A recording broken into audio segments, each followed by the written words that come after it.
তো বন্ধুরা, কেমন আছো সবাই? আমি ভালোই আছি। দেখো, রান্না হচ্ছে এখন। মাছ ভাজছি, আর এদিকে দেখো আলু, আর এইদিকে দেখো ফুলকপি ভাপি রেখেছি, আর এইদিকে দেখো কালমেঘির পাতা আর বড়া করবো এগুলো। যারা ওই যে ডাল ভিজিয়ে রেখেছি, ডাল দিয়ে কাঁচা লঙ্কা দিয়েছি আর লবণ দিয়েছি, দিয়ে এটা পেস্ট করব, করে এই যে এটা করবো। আর দেখো এখানে এই মাছগুলো এখনও কাটা হয়নি।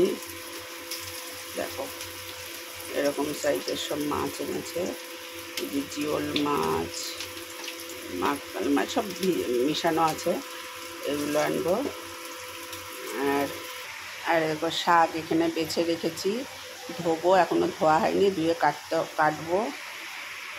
এইখানে দেখো দৃষ্টিগুলো শুয়ে আছে। হ্যাঁ, তোমরা সবাই ভালো থেকো। আমার ভিডিও কেমন লাগছে লাইক করে বলো, কমেন্ট করো, লাইক করো। বাই, ভালো থেকো সবাই।